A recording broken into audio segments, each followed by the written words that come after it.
تتنوع عادات وثقافات الشعوب وتتنوع معها طرق ومكونات الطعام. في باكستان تعد حلوى الريوري من الحلويات الشعبية الباكستانية التي يزداد الإقبال عليها في فصل الشتاء خاصة. إذن هي حلوى شتوية. لا تزال العديد من الأسر الحرفية في باكستان تحافظ على هذه الحلوى وطريقة إعدادها المتوارثة رغم تدخل الآلة في صناعتها. عبد الرحمن المزيني تذوقها، خلينا نشوف. حلوى الريوري تعد من الحلويات الشعبية الباكستانية الرائجة، ويزداد الإقبال عليها في فصل الشتاء نظرا لمكوناتها الخالصة وما تمنحه من سعرات حرارية، بالإضافة إلى مذاقها المميز. ولا تزال العديد من الأسر الباكستانية تحافظ على اسم وشهرة هذه الحلوى التي توارثتها عن الآباء. هاجرت أسرتي من الهند وبدأت بإنتاج حلوى الريوري منذ السبعينيات. نستخدم سكر القصب الخام والسمن البلدي الخالص والسمسم الأبيض، حيث حافظنا على نفس طريقة الأجداد والمكونات وجودتها، وهذا سر النجاح.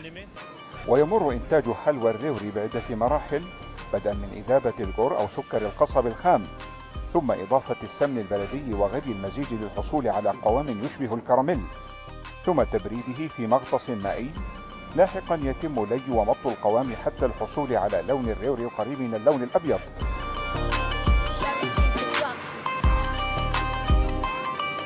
بعدها يتم تشكيل الحلوى عبر قوالب خاصة على شكل حبيبات، ثم غمرها في خلاط حار مليء بالسمسم للحصول على المنتج النهائي، وهو على شكل حبيبات مغطاة بالسمسم، لتتم بعدها تعبئته وتغليفه.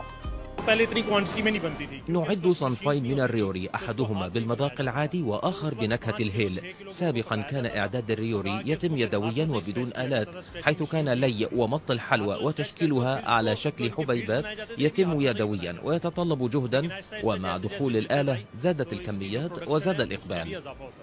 ويسود اعتقاد لدى الباكستانيين أن الريوري مفيدة لأمراض الزكام والبرد نظرا لمكوناتها، وعادة ما يتم تناولها كنوع من التسالي، كما أنها إحدى الهدايا التي يرسلها الباكستانيون للمغتربين لتذكرهم بوطنهم. بين عبق الماضي وألق الحاضر، لا تزال حلوى الريوري تحافظ على خصوصيتها ومكانتها، ويتوارثها الباكستانيون جيلا بعد جيل. عبد الرحمن زيني، العربية، شكوال.